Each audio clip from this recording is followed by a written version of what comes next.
하나님께서 만물을 만드셨는데요. 그 가운데 역시 가장 아름다운 것이 사람입니다. 근데 또 가장 추한 것이 사람이기도 하죠. 그죠? 꽃이 아름답다고 하지만 열매를 얻기 위한 과정이고 또 때가 되면 시듭니다. 사람처럼 하나님이 지으신 목적과 의미를 정말 탁월하게 부여받은 피조물은 없습니다. 여러분, 인간은 하나님의 형상을 담고 지음을 받았기 때문에 외모뿐 아니라 그 내면까지도 하나님을 닮아 지음받은 존재입니다. 이토록 귀하고 아름다운 인간은 무엇으로 만들어졌을까 생각해 보길 원해요. 인간이 만물 가운데 최고의 정말 영장이라 하더라도 하나님은 인간을 무슨 빛나는 물질이나 값진 금이나 보석으로 만들지 않으셨습니다. 하나님께서는 만물의 영장인 인간을 이 땅에서 가장 흔하게 인간의 발에 밟히는 가장 보잘것없는 흙으로 만드셨습니다. 흙으로. 그럼 왜 하나님은 인간을 흙으로 만드셨을까? 왜 인간을 흙으로 만드셨을까? 시간 세 가지로 생각해 보려고 합니다. 하나님은 인간이 하나님 앞에서 스스로를 높이며 살지 않도록 하시기 위해서입니다. 인간의 육체의 재료가 흙인데요. 인간의 몸은 이 세상에서 흔히 볼 수 있는 원소로 구성되어 있고 죽으면 다시 그 원소로 분해되는데 그게 흙과 똑같습니다. 흙과 똑같습니다. 인간의 형체가 아무리 아름답고 그 구조와 기능이 놀라울지라도 인간의 몸은 대기나 토양에서 흔히 발견되는 가장 기본적인 원소들로 구성되어 있습니다. 대표적인 세 가지가 산소, 수소, 질소, 그 외에 탄소, 황. 과학자들의 말에 의하면 자연계가 16가지의 원소들로 이루어져 있는데 인간 역시 그 원소들과 같이 동일하게 구성되어 있다고 합니다. 인간의 몸은 이와 같은 원소들이 서로 다른 배율로 적절하게 배합되어 이루어지며 지금까지 알려진 바로는 이것 외에 다른 재료는 없다고 합니다. 인간의 몸이 이렇게 구성되어 있기 때문에 동물이나 식물이 인간의 몸을 유지하는 데 도움이 되고 공기는 인간의 필수적인 것이며 많은 물과 광물이 인간에게 유익이 되기도 하고 독이 되기도 하는 것입니다. 그렇다면 이 흙이 상징하는 것은 무엇일까요? 성경은 흙이 상징하는 게 하찮음, 첫 번째 보면 하찮음이라는 거예요. 하찮음. 창세기 18장 27절로 보면 아브라함이 이런 고백을 했습니다. 나는 티끌이나 재와 같사오니 나는 티끌이나 재와 같사오나 감히 주께 아뢰나이다. 티끌이나 재와 같다. 하찮은 존재다. 이렇게 표현했어요. 그래서 흙은 흙, 티끌, 뭐 이렇게 먼지 이런 뜻이거든요. 욥은 40편 6절에 보면 티끌과 재 가운데서 회개합니다. 그래서 어떤 수치스러운 것을 뜻하기도 했어요. 수치스러운 것. 그래서 죄를 무릅쓴다. 티끌 가운데서 회개하고 그랬죠. 또 흙은 죽음을 상징합니다. 죽음. 그래서 흙에서 취함받은 인간이 흙으로 돌아간다는 게 죽는 거거든요. 그래서 전도서 3장 20절에 보면 다 흙으로 말미암았으므로 다 흙으로 돌아가나니 다 한 곳으로 가거니와. 흙에서 취함받고 흙으로 돌아가는 이 죽음을 상징합니다. 성경은 흙은 하찮은 것, 수치스러운 것, 죽음, 뭐 약점 이런 것들을 의미하는데 따라서 인간이 흙을 통하여 만들어졌다는 것은 가장 값어치 없는 땅의 티끌로 만들어졌다는 것을 의미합니다. 이것은 원래 인간의 근원이 보잘것없는 땅의 티끌이며 먼지에 불과하다는 점을 여실히 보여줍니다. 이처럼 인간은 그 근본이 부끄럽고 스스로 자랑할 수 있는 것이 없는 존재입니다. 그럼에도 불구하고 교만한 인간은 자신의 권세와 부와 명예를 자랑하고 싶어합니다. 그러나 인간은 자신의 근본이 흙에 있고 흙에서 왔다 흙으로 돌아간다는 것을 깊이 생각해야 합니다. 시편 49편을 한번 펴보시죠. 시편 49편.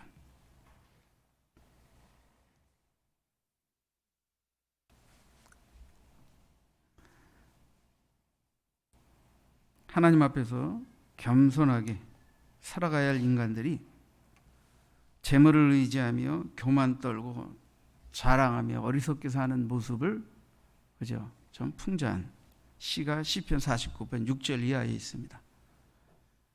재물은 꼭 필요한 거지만 재물을 흰삼고 재물을 인생의 목적을 삼고 재물을 가지고 자랑 떨고 사는 인생이 얼마나 헛된 것인가 하는 걸 여러분들이 좀 느껴보시길 바랍니다.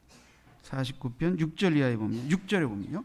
자기의 재물을 의지하고 부유함을 자랑하는 자는 아무도 자기의 형제를 구원하지 못하며 그를 위한 속전을 하나님께 바치지 못할 것은 그들이 생명을 속량하는 값이 너무 엄청나서 영원히 마련하지 못할 것임이니라. 내가 아무리 재물이 많아 그 재물로 그 부유함을 자랑할지라도 그 재물로 형제 하나 구원 못한다. 왜냐하면 그 생명을 속량하는 값이 너무 엄청나서 내가 가지고 있는 부로는 그 한 명의 영혼의 속전값조차도 지불할 능력이 되지 않는다. 그래서 하나님은 오직 예수의 피값으로, 그죠?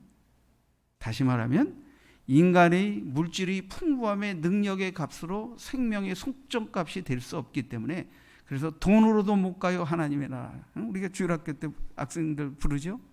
그래서 하나님은 가장 귀한 예수 그리스도의 피값으로 우리의 생명값에 대한 속전값을 하나님이 대신 지불하신 것입니다. 누구에게? 믿는 자들이 누리도록. 그러니까 우리가 이 땅에서 재물이 많고 뭐 이런 권세가 있고 이런 거 자랑하지만 까불면 안 된다는 거예요. 그걸로 한 생명의 구원값을 지불하는 속전값도 지불 안 된다는 거예요. 그걸로는. 그만큼 인간의 생명은 가치 있는데 인간의 생명을 구원하기 위해 지불할 수 있는 유일한 값어치는 하나님이 보내신 독생자 예수 그리스도의 피값 외에는 달리 그 죄값을 치를 수 없다. 9절 이하에 보면 그가 영원히 살아서 죽음을 보지 않을 것인가. 그러나 그는 지혜 있는 자도 죽고 어리석고 무지한 자도 함께 망하며 그들의 재물은 남에게 남겨두고 떠나게 되는 것을 보게 되리로다. 부자도 영원히 살아서 죽음을 보지 않고 그럴 수 없다. 결국은 남겨두고 떠날 뿐이라. 그러나 그들의 속 생각에 그들의 집은 영원히 있고 그들의 거처는 대대 일일에 하여 그들의 토지를 자기 이름으로 부르도다. 그러니까 자기 이름으로 통장도 만들고 집 등기도 하지만 살아있을 때뿐이고 죽으면 영구히 내 돈, 내 토지, 내 물건이 되지 않는다. 다 아는 상식입니다.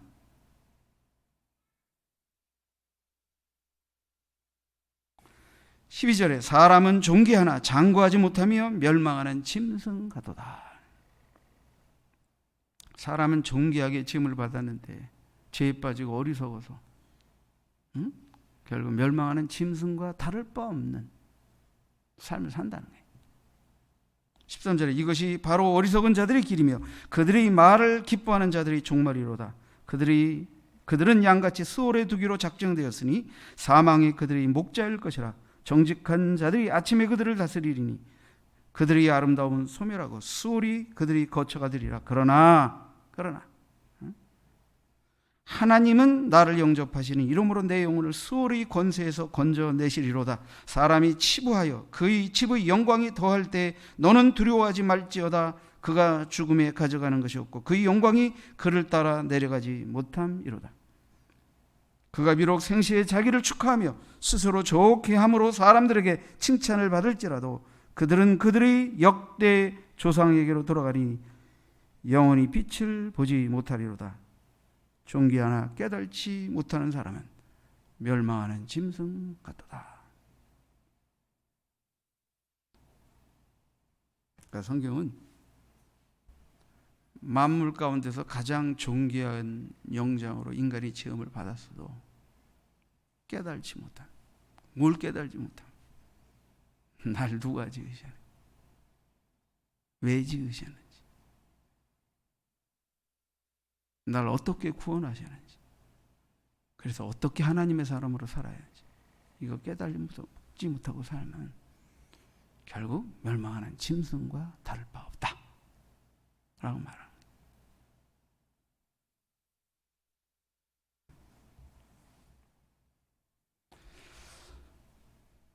빈부 기천을 막론하고 인간은 흙, 먼지로 만들어졌습니다. 또한 먼지로 돌아가요.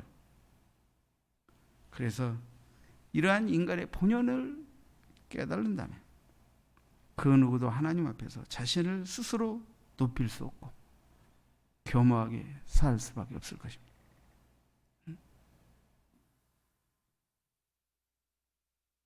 특히 여러분은 뭘 자랑하고 싶으십니까? 어떤 분은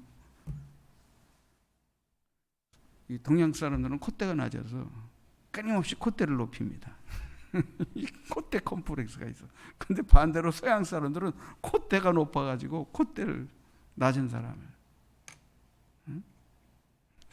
우리는 뽀뽀해도 콧대가 낮아서 그냥 박치기에도 뭐 코 때문에 그렇게 코피 터질 일은 없어요. 서양 사람들은 반드시 옆으로 비틀어야 합니다. 서로. 왜? 코가 부딪히기 때문에. 엇갈려서 입을 맞춰야 되기 때문에. 우리는 그럴 필요도 없어요. 이렇게도. 그래서 요새는 입 맞추는 거 조심하셔야 될 때이긴 하지만. 그러니까 서양은 우리는 잘 몰라요. 우리는 잘 모르는데 서양 사람들은 동양 사람들의 미인을 좋아한대요. 또 동양 사람들은 서양 사람의 콧대 높고 윤곽이 뚜렷한 미를 또 좋아해서 그 쫓아가고. 네. 그러지 말고 주께서 쥐어주신 것을 자족하고 감사함으로 받으면서 사는 게 이게 행복입니다. 그리고 보통은요, 좀 꽤 사람들이 눈에 잘생겼다고 하는 사람들이 더 못생겼다고 생각하고 삽니다. 왜 그런지 아세요? 그 사람들은요, 다 괜찮은데 난 눈이 뭐 어쩌다, 뭐 코끝이 어떻다, 뭐 어떤 눈꺼풀이 어떻다 해가면서 꼭 하나 트집을 잡아가지고 그걸 어떻게 더 완벽하게 만들어. 참 그렇게 살 거 없어요. 네. 네. 여러분, 인간은 흙에서 왔다 흙으로 갑니다. 그러니까 나그네 인생길 동안 대단한 것 같지만 이게 뭐 죽을 때 돈 있는 사람은 뭐 비싼 관에 들어갈 수 있겠죠. 응? 돈 없는 사람은 소나무 싼 관에 묻힐 수 있겠죠. 그나마 요새 뭐 또 금방 또 화로에 들어가서 금방 또 없어집니다.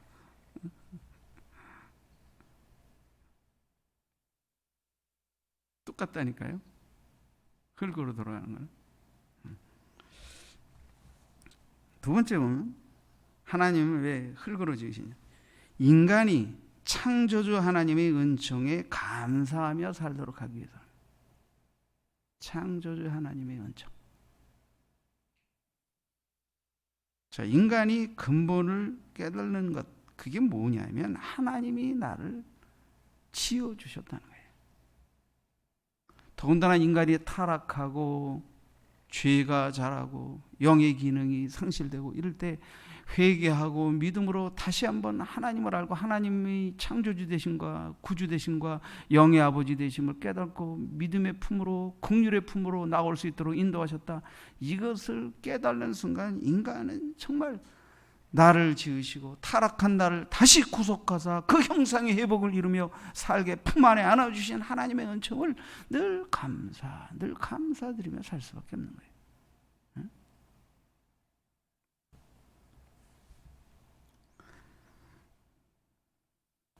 하나님의 은혜가 아니면 우리는 잠시도 이 땅에 존재할 수 없습니다.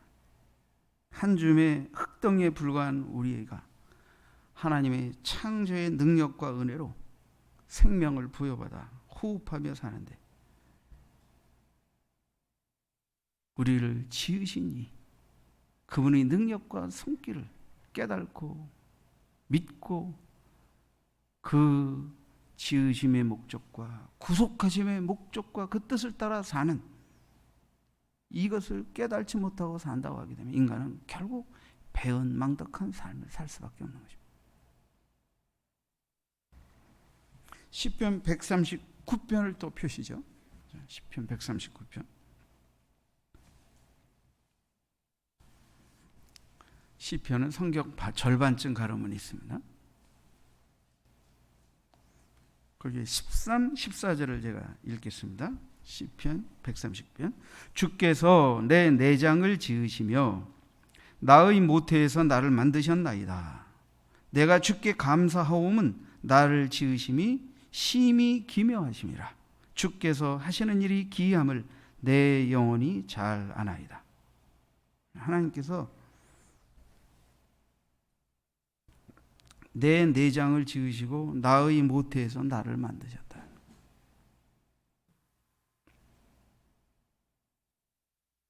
요즘 말로 하면 난자와 정자가 만나 어미 자궁에서 자라나는 내 장부를 누가 만드셨다? 하나님이 만드시고 지으신다. 이제 아담은 흙으로, 인간의 시조인 아담은 흙으로 만들었지만 그 다음부터 아담과 하와의 결혼 생활을 통해서 하나님이 이제 인간을 창출해 내셨는데 보세요. 하나님이 나를 지으신 얼마나 개역성경에서는 이 신묘막측하심이라 심히 기묘하심이라 이랬단 말이에요. 참 신묘막측합니다. 신묘막측해요. 여러분들 우리 몸 안에 옛날에 뭐 그런 영화 있었어요. 이렇게 나노로봇 같은 아주 뭐 옛날에는 상상 속에 핏줄에다 하면 그 핏줄을 타고 우주를 여행하듯이 내 몸 안에 핏줄 속에 우주를 여행하면서 온 몸의 장기들을 다 여행하면서 장기들을 말하고 이런 정말 신묘막측합니다. 하나님 지으신 신묘막측. 여러분 내가 잉태돼서 자라서 태어나기까지 그죠? 그 어린 이 땅에 태어날 생명의 집이 어머니의 자궁인데 어머니의 자궁은 소우주입니다.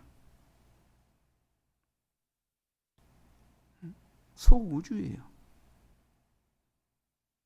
하나님이 거기서 생명을 착상시키시고 거기서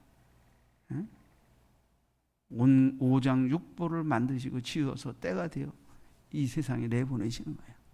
내보내시는 거예요. 이사야 45장 8절 9절에 보면 질그릇 조각 중 한 조각 같은 자가 자기를 지으신 이와 더불어 다툴진대 화했을진지어 진흙이 토기장에게 너는 무엇을 만드느냐 또는 내가 만드는 것이 그의 손이 없다 말할 수 있겠느냐.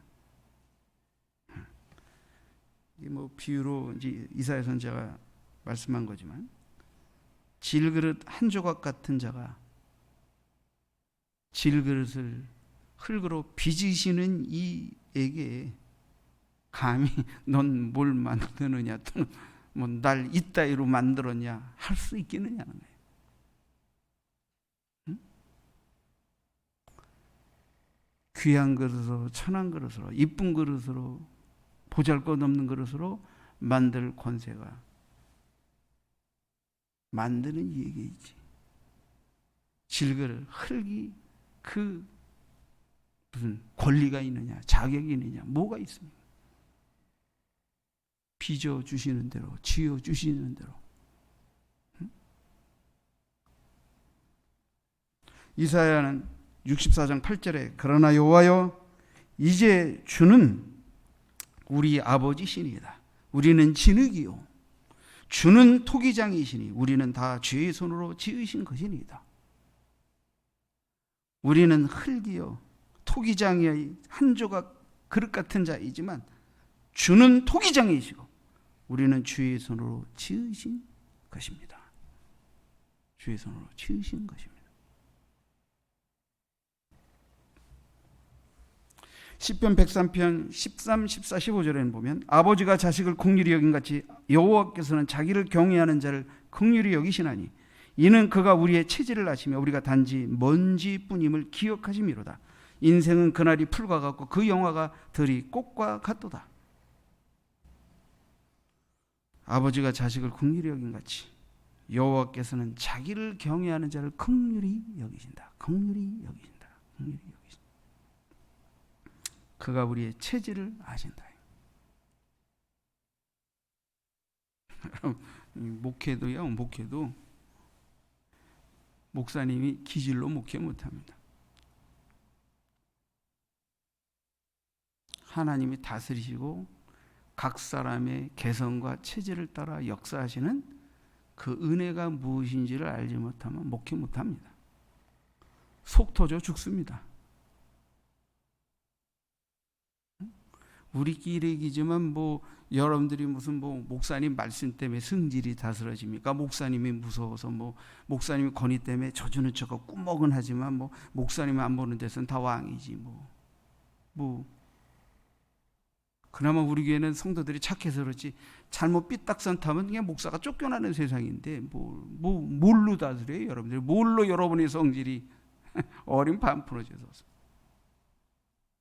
근데 하나님은 여러분 각자의 체질과 성품과 기질과 은사와 다 아셔서 거기에 맞게 적절하게 여러분을 다루시고. 그래서 우리가 오직 성령 충만할 때에만 누구라도 사랑하고 이해하고 용납하며 잘 대할 수 있고, 성령 충만을 잃어버리면 지승질 기질을 못 이겨서 사람 다 못 대합니다. 어려운 겁니다. 그래서 심리학적으로도 보면 사람이 평생 아주 발이 넓고 이렇게 그냥 막 안면이 많은 사람도 있지만, 지금은 이제 이렇게 인터넷이나 SNS 이런 게 발달이 돼서 여러분들과 교통하는 팔로워들이 많지만, 그래도 대략 인간이 한평생 가깝게 알게 이렇게 해서 주고받는 게 대략 300명 이쪽 저쪽입니다. 300명 이쪽 저쪽. 그래도 좀 안면 뜨고 가까이 교제한다는 게. 그 중에서 늘 함께하고 많은 시간과 취미와 음식을 나누며 교분하는 가까운 사람은 사람에 따라 차이는 있지만 대략 한 7명, 7명에서 10명 정도밖에 안 된대요.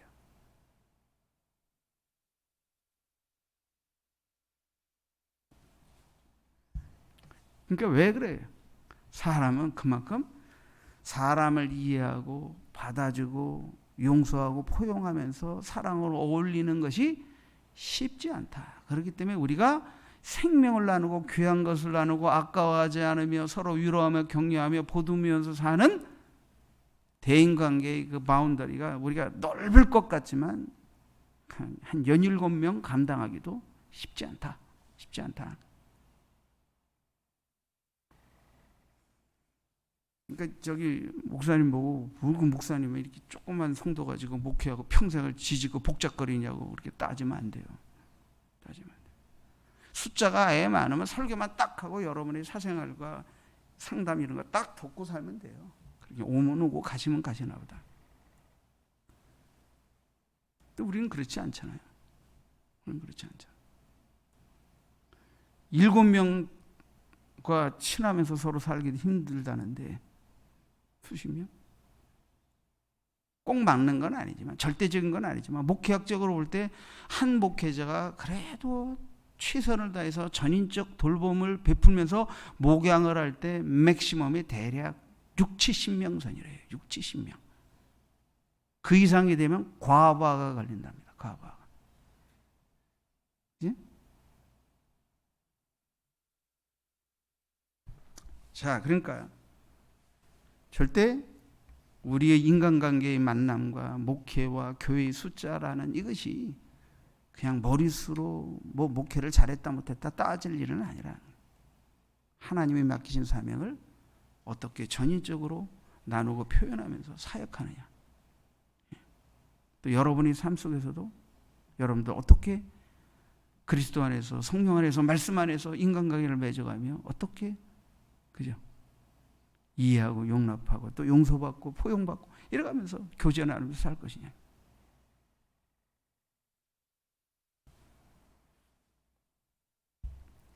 자, 인간은 하나님이 지으심,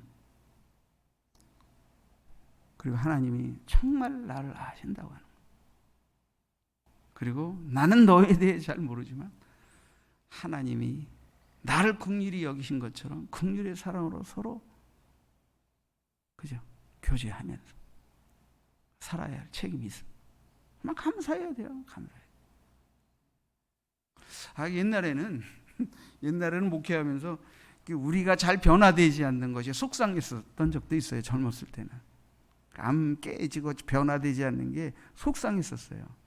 이제 지금은 좀 나이가 들어서 그런지 그냥 뭐 속상하기까지는 안 하고 안타깝긴 하지만 그냥 지금은 각자의 개성을 즐기기로 했어요. 각자의 개성. 응?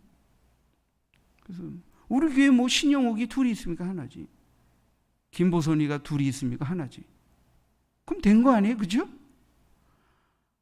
아니 뭐 신영욱 집사 같은 사람만 한 30사람 있고, 뭐 김보선 같은 사람만 30사람 있고, 그러면 아주 좋을 수도 있지만 아주 골 때릴 수도 있지 않습니까? 얼마나 지루해요. 똑같은 사람만 있으면. 다양하니까 좋잖아. 흥미롭고. 응? 그래서 뭐 장점과 단점, 좋고 나쁨의 경중의 차이가 있고 미성숙과 미성숙의 차이는 있을 수 있겠지만, 하나님이 각 사람을 정말 신명막측하게 장부도 지으셨지만 그 내면에 다양한 기질과 성품으로 특징을 담아 지어주신 것은 이게 하나님의 솜씨다. 그러니까 우리가 해야 할 일은 이제 그런 것들이 선하게 발휘되고 쓰여지고 표현될 수 있도록 그리스도 안에서, 말씀 안에서, 성령 안에서 성화되는 것뿐이지. 뭐 성화가 될 때도 좀 육적으로, 인간적으로 좀 부족하게 표현이 되면 또 우리가 성숙한 믿음으로 이해하고 포용하고 사랑하고 덮고 용서하고 하면 되는 거지 뭐. 그래서 이 교회라고 하는 이 울타리 안에서 처음엔 저도 목회하면서 변화돼야 한다, 성숙돼야 한다, 이런 쪽에서 생각을 많이 했었어요. 자기 변화. 근데 생각보다 변화 잘 안 되잖아요. 그리고 변화된 줄 알았는데 성령 충만 잃어버리는 순간 그냥 옛날로 돌아가는 건 순식간이잖아요. 그러니까 속상하더라고. 나를 들여다봐도 속상하고. 근데 하나님이 저에게 지혜를 주신 게 뭐냐면, 그래, 변화되는 듯 하는데 또 안 변화되고, 안 변화되는 듯 하는데 변화되고, 그럼 그 다음에는 어떻게 해야 되겠니?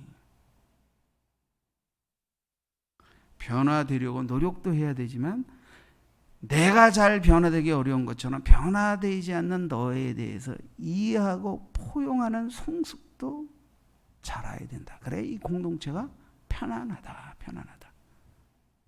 그러니까 조금 마음이 편안해지더라고요. 아우 저거 언제 깨져, 저거 이거 스트레스 받잖아요, 목회도. 근데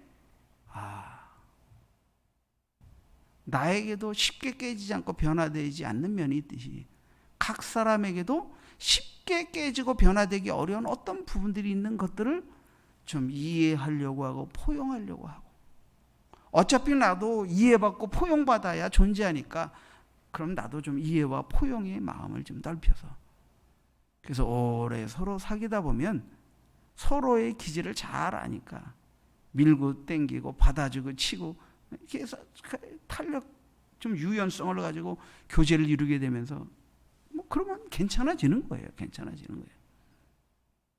정말 모든 사람이 말씀 충만, 성령 충만, 말씀 충만, 성령 충만, 온전한 변화와 성숙으로 그래가지고 거기는 가면 천국이야?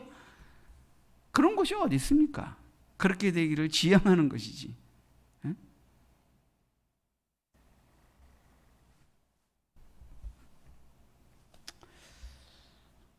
자, 하여튼 하나님이 우리를 모든 오장육부뿐 아니라 모든 성품과 개성까지도 신묘막측하게 지으셨다. 하나님이 솜씨다. 근데 인간의 죄성이 이것을 악하게 고집스럽게 만들어 버린 것이고, 우리가 예수 그리스도 안에서 회개하고 변화되고 유연하게 온유하게 우리가 변화되어서 하나님 형상의 회복을 이룸으로 인해 다시 하나님의 영광을 위해, 그죠? 나를 표현하고 남을 받아줄 수 있는 사람이 되는 것일 뿐이죠. 자, 세 번째는 하나님 인간을 흙으로 만드신 것은 인간의 생명의 원천이 하나님이 생기에 있음을 알게 하기 위해서요. 이게 비밀입니다. 하나님 흙으로 사람을 빚으셨는데 이것은 마치 뭐 도예가가 그릇을 이렇게 빚어서 모양을 만들어 가지고 창조하듯이 그렇게 인간을 흙으로 빚으셨다는 거예요. 그렇게 놓고 그 다음에 하신 일이 있어요. 생기를 불어넣으시고, 생기를 불어넣으시니까 그때 생명이 되었다. 생명이 되었다. 호흡하는 살아있는 존재가 됐다, 이런 뜻입니다. 뭐 인간뿐 아니라 만물을 다 그렇게 지었어요. 만물도 하나님이 다 살아있는 존재가 되게 하셨지만 보세요. 그러나 인간과 동식물이 차이가 있는 것이 뭐냐면, 하나님이 인간에게 불어넣으신 생기 속에는 어떤 비밀이 있냐면 창세기 1장에 나오죠. 하나님이 자기의 모양, 자기의 우리의 모양, 우리의 형상대로 인간을 짓는다고 말씀하셨어요. 그리고 인간에게 어떻게 해요? 하나님이 호흡을 불어넣으셨는데, 이 호흡이라는 것은 단순히 숨쉬는 존재가 되게만 하셨다라는 의미가 있는 게 아니라 인간에게는 하나님의 인격, 하나님의 비물질적 무형의 하나님을 닮음을 인간에게 허락하셨다는 거예요. 그래서 우리는 흔히 그것을 동물에게는 없는 인간에게만 있는 어떤 도덕성, 윤리, 그죠? 양심의 기능, 그 다음엔 가장 중요한 영의 기능, 이런 것들을 하나님이 인간에게 호흡으로 불어넣으셨는데, 그래서 이 호흡으로 숨쉬는 인간이 되었지만 인간은 호흡이 끊어지는 순간 흙으로 돌아가는데, 그게 뭐예요? 이 호흡을 통해서 하나님 인간에게 영혼을 허락하셨다는 거예요. 자, 그러니까 인간은 흙으로 지어도 이 육체가 하찮은 것이 아니지만, 그러나 이것은 호흡이 있을 때만 의미를 갖지, 호흡이 떠나는 순간 이게 아무리 신묘막측하게 지음을 받아도 도로 흙으로 결국은 돌아간다. 그러니까 뭐예요? 인간을 하나님 흙으로 지으셨을 때 정말 내가 흙으로 하나님 앞에 신묘막측하게 지음을 받았어도 여기가 이게 living soul, 그죠? living being, 이게 살아있는 존재, 생명체가 되려면 거기는 하나님이 생기를 불어넣음이 힘이 있어야 된다. 이 생기에 담겨져 있는 비밀을 이해해야 한다는 거예요. 이해한다.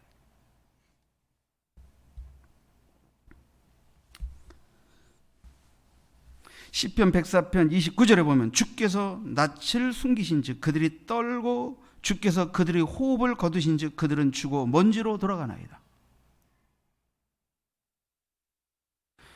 성경이 오묘하지 않습니까? 하나님이 모세에게 계시하셔서 인간 창조의 비밀을 하나님이 계시하셨는데, 보세요. 인간이 태어나서 자궁에서는 탯줄을 통하여 호흡하지만 자궁문을 통해서 태어날 때 제일 먼저 뭐가 열려야 돼요? 코파로 호흡하는 숨구멍이 열려야 돼요. 그러니까 때려가지고 물리면서 와 하면서 호흡이 터지는, 그러면서 죽을 때는 어떻게 해야 돼요? 죽을 때는 그렇게 숨 쉬다가 숨이 가빠지고 숨을 제대로 못 쉬게 되고 그러다가 숨을 거두게 되고 그러면서 영혼이 육을 떠나는 거예요. 그 순간에 우리 육은 이게 뭐 대단한 것 같아서 여기다가 막 금은 뭐야 다이아몬드 금은 걸치고 뭐 옷에 걸치고 뭐 우리가 뭐 잘 살기도 하고 못 살기도 하지만 형편에 따라 있지만, 여러분 나와서 한번 내가 지금 내 몸에 걸치고 있는 거를 물질적으로 환산해 보세요. 얼마짜리인가. 사람마다 막 차이가 많을 거예요. 그렇죠? 그렇지만 하여튼 꽤 걸치고 있죠. 옷에다. 이랬어도 영혼이 숨이 딱 끝나는 순간 흙으로 돌아간다. 그 순간에 내 몸에 걸치고 있는 것이 무가치해지는 겁니다. 그러니까 생기, 하나님의 우리에게 호흡, 우리에게 영혼을 주셨다는 이것을 알라는 거예요. 이 가치를 알고 하나님이 호흡을 불어넣으셔서 숨 쉬는 인간, 영혼적 존재로 지은 것이 무엇인지를 알 때 내 몸도 이게 살아있음에 의미가 있는 것이라는 거예요. 응? 전도서 3장 18절, 19절, 20, 21절에 보면 내가 내 마음속으로 이르기를 인생들의 일에 대하여 하나님이 그들을 시험하시리니 그들이 자기가 짐승과 다름이 없는 줄을 깨닫게 하려 하심이라 하였노라. 인생에 당하는 일을 짐승도 당하나니 인생이 당하는 일을 짐승도 당하나니 그들이 당하는 일이 일반이라. 다 동일한 호흡이 있어서 짐승이 죽음같이 사람도 죽으니 사람이 짐승보다 뛰어남이 없으면 모든 것이 헛됨이로다. 그러니까 인간이나 짐승이나 숨 쉬면 살아있고 숨 끊어지면 죽는 건 똑같다. 똑같다. 3장 20절에 다 흙으로 말미암았으므로 다 흙으로 돌아가나니 다 한 곳으로 가거니와 인생의 혼은 위로 올라가고 짐승의 혼은 아래 곧 땅으로 내려가는 줄 누가 알랴.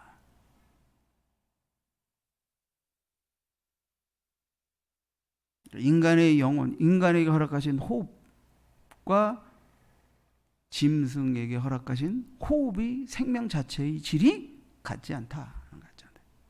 짐승은 호흡이 살아있음의 호흡이 생명 본능이 끝나면 끝나지만 인간은 그 혼이 위로 올라간다. 위로 올라간다. 그러니까 다시 한번 하나님 앞에서 이 땅에서의 지음받은 이 지으신 이의 앞에서의 지음받은 피조물로서의 책임 앞에서 심판대 앞에 서기 위하여 그 영혼은 불멸적인 것으로 다르다. 이 짐승과 다르다.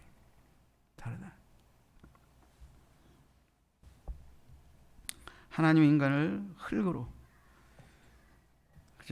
지으셨어요. 이게 물질적 요소죠. 인간을 짓는 재료가 이 재료, 물질적 요소가 흙입니다. 그래서 원래 아담은 인류, 인간이라는 뜻이에요. 그래서 아담은 한 개인이기도 하지만 그로 말미암아 온 인류가 퍼졌기 때문에 모든 인간을 총칭하는 대표성을 갖는 이름도 갖고 있는 게 아담이에요. 그래서 아담은 한 개인의 이름이기도 하지만 모든 인간을 통틀어서 통칭하는 이름으로 아담이라고 할 수도 있는 것입니다. 아담은 땅은 아담아라고 그래요. 아담아. 땅은. 아담은 아담이에요. 이 단어는 아돔, 북다라는 어원의 어떤 유사성을 갖는데 아담은 아돔이라는 동사와 연관이 있어요. 북다. 인간의 피울색이 붉은 것과 관련이 있는데 이것은 바로 붉은 흙, 먼지, 티끌로 만들어졌다는 것을 의미합니다. 그래서 땅에 있는 흙이 그죠, 먼지가 재료죠. 그래서 땅은 아담아라고 하고 그것에 의해서 지음을 받은 인간을 아담이라고 부르셨어요.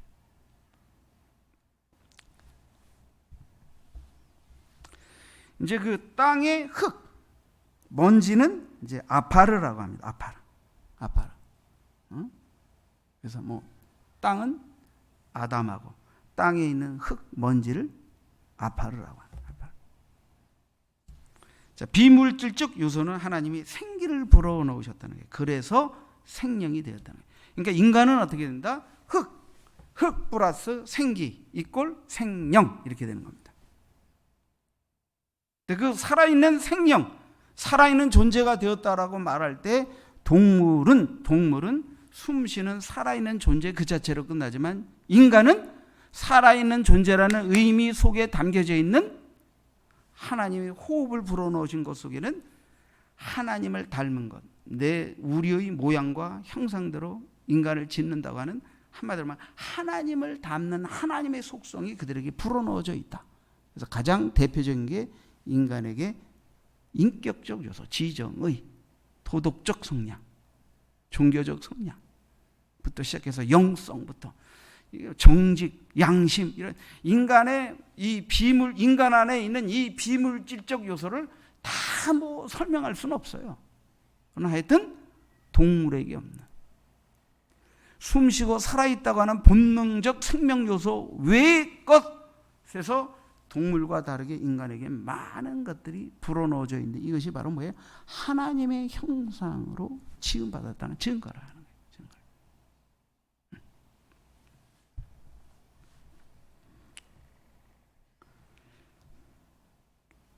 보통 이제 신학적으로 인간은 3분설, 2분설 말해요. 그래서 이제 몸, 신체를 말하고 또 하나는 혼, 영 이렇게 세 가지로 구분하는 걸 3분설이라고 하고 2분설은 그냥 인간을 물질적 요소인 몸, 신체를 뜻하는 것과 비물질적 요소인 혼과 영혼 해서 영혼이라고 해서 2분으로 나누기도 하는데 결국 그 3분설이냐 2분설이냐 하는 거는 비물질적인 것을 가지고 어떻게 또 구분하느냐는 견해 차이일 뿐이지. 그죠? 성경은 뭐 좀 3분설적으로 표현한 구절도 있고 또 2분설적으로 표현한 구절도 있지만 전체적으로 성경적으로 보면 인간은 육이라는 피지컬 바디, 이 물질적 요소와 비물질적 요소로 구성이 되어 있다. 이렇게 보시면 되고 그 비물질적 요소가 뭐냐라고 말할 때 성경은 때로는 그걸 이 전체를 갖다 혼이라고 표현하기도 하고 영혼이라고 표현하기도 하고 영이라고 표현하기도 하고 또 신약에 와서는 또 육체와 혼과 영 이렇게 또 세분해서 표현도 하기도 했기 때문에 신학자가 뭐 이렇게 저렇게 얘기를 하지만 크게 보면 인간은 흙이라는 물질적 요소와 하나님이 생기로 지었다고 하는 비물질적 요소를 성경에서는 때로는 영으로, 혼으로, 영혼으로 이렇게 지칭하기도 한다. 이렇게만 여러분이 상식적으로 알아두시면 돼요. 자, 그래도 하나님이 인간을 흙으로 지으셨는데 인간에게 제한성을 두셨어요. 인간은 만물을 다스리고 관리하도록. 그래서 하나님이 만물을 지으시고 아담에게로 들어오면 아담에 다 이름을 지었다고. 그러니까 그런 거 보면 얼마나 아담이 이 지혜롭고 영악했겠어요. 그죠? 만물의 이름을 다 하죠. 그래서 나도 이 생각해봤어. 난 지금도 우리 꽃밭에 꽃들이 많지만 꽃 이름도 몰라. 몇 개밖에 몰라. 이게 소철, 뭐 수국, 뭐 감나무, 소나무 이런 것도 알지만 소나무도 종류별로 구분도 못해. 또 차집사님은 특별히 또 우리 밭에 몸에 좋다는 각양식물을 심었는데 우리는 그 가치를 몰라가지고 못 뜯어 먹잖아. 까죽나물 해먹는 것도 있고 뭐 있어? 또 가시 달린 거 뭐야 그거? 가시오갈피 뭐 이런 것도 있고 좋은 거 많은데 우리는 여기 이제 뽕나무 열매가 지금 덜어 익고 있어요. 그건 뭐라 그래? 오디. 그 다음에 또 그 옆에 있는 게 또 뭐 있는데? 꾸찌뽕? 꾸찌뽕이 또 그것도 몸에 또 좋은 거라 그러대. 우리 교회 꽤 있어. 근데 그 진가를 몰라가지고 우리는 멍뚱멍뚱 있다가 보면 어느 날 보면 싹 없어져. 그걸 아시는 분들이 싹 가져가셔. 그래서 아는 사람이 먹는 거지. 그러니까 몰라. 그래서 하나님이 에덴 동산을 관리하도록 지으신 아담이 나보다 훨씬 영특하고 똑똑했겠구나. 왜 아담은 모든 동식물을 하나님이 이끌어올 때 다 이름을 지었습니까? 근데 나는 아담이 지어준 동식물들의 이름조차도 몰라. 몇 개 몰라. 근데 뭐 이렇게 똑똑하다고 까불어. 모르는데. 모르는 건 천진데. 근데 이런 인간이 이 땅에 있는 동안 제한성을 잃게 되는데, 그 제한은 왜 그러냐면 에덴에서 인간이 죄를 짓고 추방되어서 죽음을 통과하여 하나님 앞에 나오도록 벌을 받았기 때문에요. 그래서 인간은 제한적 존재가 된 거예요. 하나님을 경외하고 무제한 가운데서 인간은 에덴에서 영생적 존재로 지음을 받았지만, 불순종하고 죄를 짓게 되면서 죄를 지은 인간이 그곳에서 그냥 영생하면 안 되죠. 그러니까 죄를 떨구고 속죄를 하고 하나님 앞에 와야 되는, 하나님께서 에덴에서 추방해버리는 순간 인간에게 두 가지 인간에게 제한성이 다가오게 됐어요. 이것이 하나가 질병이라는 겁니다. 질병. 그러니까 인간에게 질병이 있다. 인간은 인간이 타락한 후유증, 죄성의 후유증이 우리 안에 있다. 이렇게 보시면 돼요. 그러면 질병이라는 게 뭐예요? 질병이라는 게. 하나님 우리가 허락하신 이 물질적인 부분, 물론 이제 물질적인 부분만 아니고 그 안에 있는 정신적 요소, 영적 요소도 다 작동합니다만은, 이 인간의 이 물질적인 부분이 하나님이 지으신 자연 법칙을, 원리를 거스리고 이런 것들이 누적이 되고 과부하가 걸리고 문제가 생길 때 질병이 찾아오는 겁니다. 질병. 그러니까 자꾸 몸이 아프다. 그럼 물론 이제 그것을 치료하는 약도 먹어야 되지만, 어떤 부분이 아프다고 할 때 약만 먹고 치료되는 게 아닙니다. 절대. 약을 먹고 낫겠다라고 생각하는 것은 100% 맞는 얘기가 아니에요. 어느 부분에서 증상을 완화시키고 치료될 수 있지만, 중요한 것은 몸에 이상이 오도록 만든 자연 법칙을 깨트리고 과도하게 몸을 균형 있게 관리하지 못한 부분이 무엇인가를 시정해야 되는 거예요. 예를 들어서 내가 허리가 아프다. 그럼 허리 통증 치료 약을 먹고 뭐 수술을 해서 뭐 디스크 수술을 한다든가 뭐 고칠 수 있죠. 그런데 그 사람이 계속 안 아픕니까? 또 아파요, 나중에. 재발도 많이 돼요. 그럼 뭐예요? 허리를 과도하게 사용한 면이 없지 않나. 허리 근육이 약해진 건 없나. 이런 걸 여러 가지로 해서 그 허리가 더 무너지지 않도록 자연법칙 측면에서. 그래서 우리 집사님도 허리 아프고 그래가지고 한 1년 넘게 얼마나 재활치료를 했습니까? 지금도 100% 난 건 아니지만 그래도 일에 복귀해서 일을 할 때 뭐예요? 근육을 키우고 수술 한번 받고 나면 그 쉽지 않잖아요. 몸이 주저앉아가지고. 그 얼마나 많이 피나는 노력을 했는지. 그러니까 여러분, 이 몸의 자연 법칙 있습니다. 이걸 거스리면 안 돼요. 막 굶다가 폭식하면 안 돼요. 막 잠 안 자고 고민하면 안 돼요. 지나치게 과로를 잠깐은 모르겠지만 계속 누적이 되면 안 돼요. 이러면 이 자연 법칙이 깨지고 이것이 오랜 기간, 상당한 기간 누적이 되면 이게 몸이 망가져서 병이 오는 거예요. 병이 오는 거예요. 근데 그거를 약 먹고 고치겠다? 약도 드세요. 드시지만 상당히 많은 병은 습관병이라는 걸 잊으면 안 돼요. 잘못된 습관이 병을 만드는 겁니다. 제가 뭐 의사도 아닌데 이런 얘기하니까 좀, 그러니까 뭐예요? 약도 드시고 몸도 보호하지만 운동도 하면서 먹고 자고, 여러분의 일상생활에서 하나님이 우리의 몸을 만들어 지어주셨는데 이 몸이 고장나지 않고 복원될 수 있도록 자연 법칙을 잘 준수해야 되는 거예요. 준수해야 되는 거예요. 그래서 의사들 하는 얘기가 있어요. 건강하다는 게 뭐냐? 우스갯소리로 잘 먹고,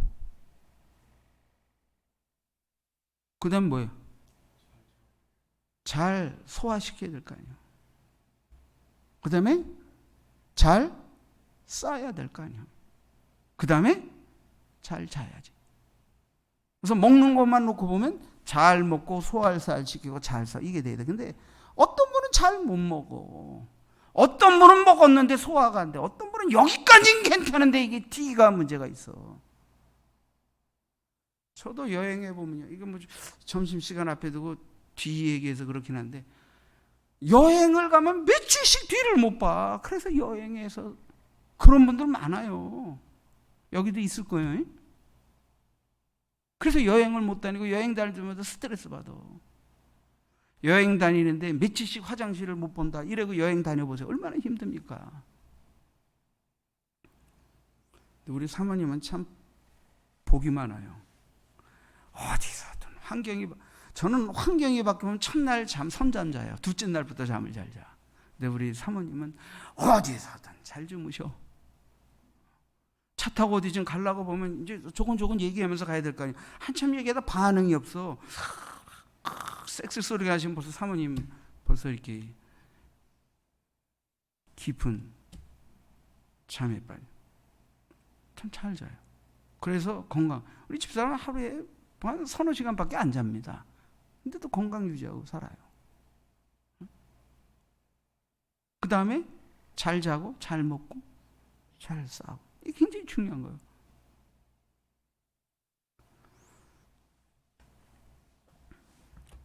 여러분, 다시 한번 이 건강하게 살아야 되니까. 건강하게 살아야 되니까.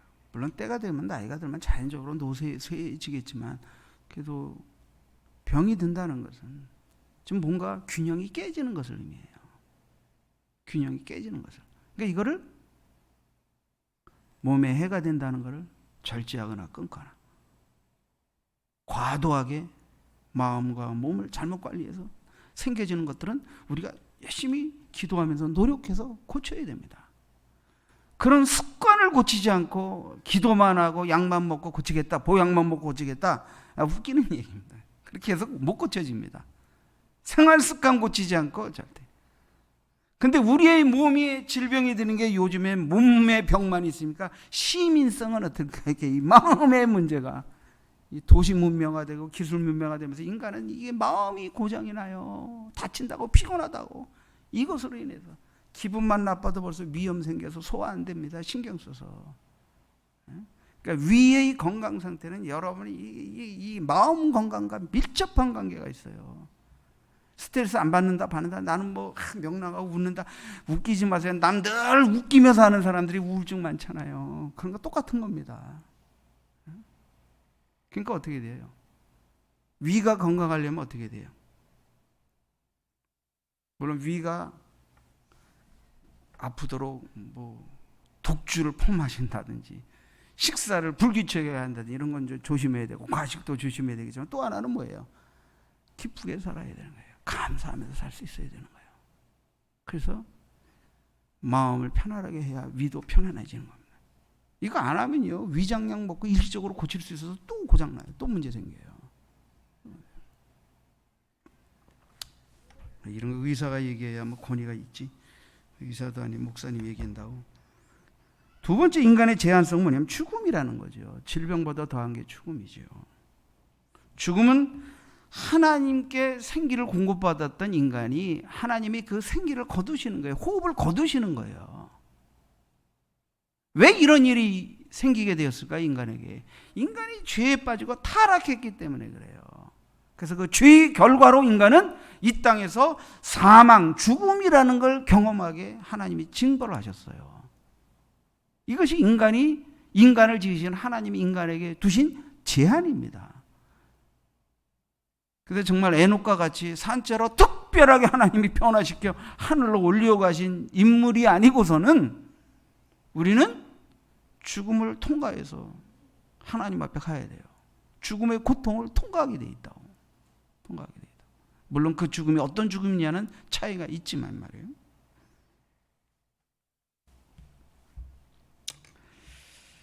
자, 하나님이 왜 흙으로 인간을 지으셨느냐 하는 부분을 말씀드렸습니다. 우리는 하나님 앞에서 흙에서 취함받고 흙 먼지로 돌아갈 이 몸뚱아리 넣고 육신에 있는 동안에 쌓고 얻고 누린 거 가지고 자랑질하고 이거 가지고 까불고 콧대 높이고 살 인간이 아니에요. 부자나 가난한 자나 권세 있는 자나 권세 없는 자나 살아있는 동안 지으신 일을 알아보지 못하고 감사치 못하고 그분의 은혜 아래서 창조의 목적과 구속의 목적을 따라 살지 못한다면 짐승과 다를 바 없이 서글픈 인생을 살다 가게 되는 게 인생인데, 인생인데. 그러니까 우리가 흙으로 지음을 받았습니다. 지으신 이의 목적과 구속의 목적을 생각하고 나에게 생기를 불어넣으신 하나님. 그래서 인간은 짐승에게 없는 여러 가지 인격적 요소, 혼적 요소가 있지만 또 하나 영이신 하나님과 인간이 교신할 수 있는 영의 기능을 두셨다는 거예요. 영의 기능. 이 영의 기능이 죽으면 하나님을 알 수도, 예배할 수도, 찬송할 수도, 그 은혜를 느낄 수도 없어요. 이 영의 기능이 살아서 성령 안에서 하나님과 교통하는 자로 살게 될 때 인간은 하나님의 원래 에덴에서 창조했을 때 그 본래의 모습을 되찾아 사는 은혜를 입게 되는 거예요. 은혜를 입게 되는 거예요. 영이 살아나면요, 하나님이 나를 지으셨다는 것도 느끼지만 삼라만상을 짓고 이 모든 자연 만물을 움직이는 모습 속에서 보면요, 아침에 일어나면 날씨가 흐려도 벌써 새들이 치치치, 비가 오고 흐렸다가도 새들이 나서 막 치치치 하고 벌써 노래하기 시작하면요, 아, 오늘 이제 벌써 날이 개는구나 벌써 느껴요. 우리 교회는 너무 좋아요. 환경이 아침에 일어나면 온갖 새들이 와 하나님을 찬양하는 소리가 얼마나 아름다운지 몰라요. 근데 이거요, 우리가 짜증나고 사람이 신경질적으로 변하고 잠 못 자게 새들이 아침부터 찌찌찌찌 막 이러면요, 이 새소리가 소음으로 들려요. 근데 우리는 하나님이 창조하심을 기뻐하고 감사하는 사람인데 이 새의 소리는 자연 만물도 새들도 하나님을 찬양하는데 그걸 찬양의 소리로 들으면서 하나님 오늘 하루도 호흡하게 하시니 감사합니다 하면요, 그 새소리 때문에 잠이 안 오기는커녕 우리 영혼이 같이 춤추듯 기쁘고 즐거운 소리를 들리는 거예요. 희한하게요, 잠 안 오는 사람들에게 음악적으로 심리적으로 이렇게 치료하는 음악들을 보면요, 그 중에는 물소리, 새소리, 바람소리, 자연소리가 있다는 걸 아십니까?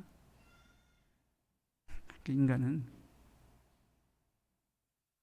자연만 물리게 흙으로 하나님 인간을 지으셔서 인간에게 유익한 모든 것들이 다 흙에서 옵니다. 페니실린 뭐 이런 거 다 흙에서, 그쵸? 아시죠? 모든 동식물 인간에게 유익한 것도 흙에서 자라서 얻고 잘못된 것도 흙에서 자랍니다. 그러니까 인간의 마음이 타락하고 몸이 망가지면 어떻게 돼요? 인간의 몸의 토양이 오염되어서 병이 드는 것처럼 흙이 오염이 되면 악한 것, 더러운 것이 인간에게 해를 끼치는 것으로 나오게 되는 거예요. 그래서 성경은요, 우리 몸도 흙에서 왔지만 인간의 마음도 땅으로 표현하고 있어요. 땅. 흙이 오염되면 흙에서 자라는 모든 것들이 망가집니다. 그런 것처럼 인간의 마음이 죄로 오염이 되고 탐심으로 오염이 되면 인간의 몸이 망가집니다. 그 마음에서 나오는, 그 생각에서 나오는 언어가 사람을 죽입니다. 그러니까 어떻게 돼요?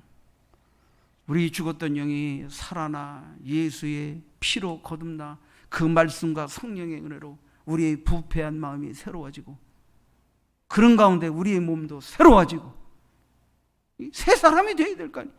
그래야 건강도 회복이 되고 마음의 건강도 회복이 되고 특별히 영적인 하나님과의 교통 속에서의 깨어있음, 경강함 속에서 우리 몸과 마음이 건강하게 살 수 있는 거 아니에요. 그렇게도 이런저런 일로 우리는 때로는 원치 않는 일들을 겪게 되는데요.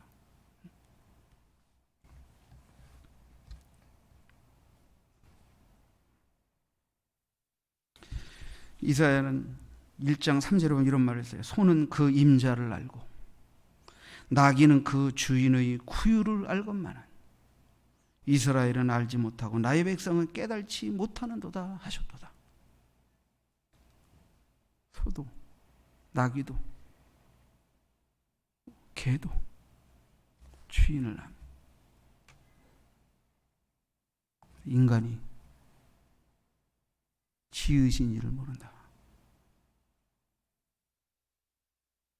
많은 사람들이요, 인간이 지은 죄 때문에 인간이 죄인이라고 말을 하는데 그거는 죄들이에요. 죄에 빠진 결과로 말미암아 생겨진 현상들이지 진짜 죄의 원인은 뭡니까?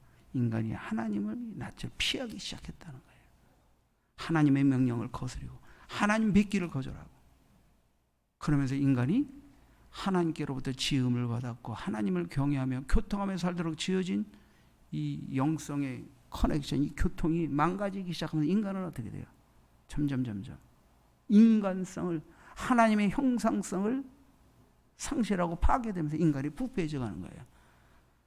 그러니까 소도 나귀도 주인을 알듯 인간도 나를 지으신 하나님이 창조주며 나의 영의 아버지이시며 죄에 빠지고 타락한 우리를 구원하사 자녀 삼으시기 위해 독생자를 보내셔서 그 모든 죄값을 내가 이 땅에서 본 그 많은 재물로도 내 생명값을 지불할 수 없는 이 멸망에 이를 수밖에 없는 이 영혼을 그 아들 독생자 예수의 보혈의 대속의 보혈의 피값으로 우리를 값없이 거저 믿는 자에게 구원을, 영생을 선물로 주셨다고 하는 이 위대한 하나님의 긍휼을 알고 깨닫고 믿는 순간 우리 죽었던 영이 살아나고 하나님과 영의 호흡을 하며 그분의 창조성, 그분의 살아계심, 인도하심, 구속하심, 내 삶을 이끄심을 깨닫게 되니까 우리가 육을 가지고 이 땅에 사는 날 동안에 영혼 없는 육, 동물과 다를 바 없는 그런 삶이 아니라 정말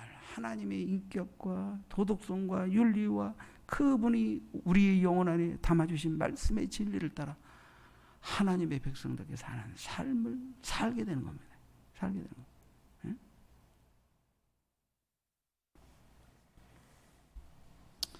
저는 이렇게 생각합니다.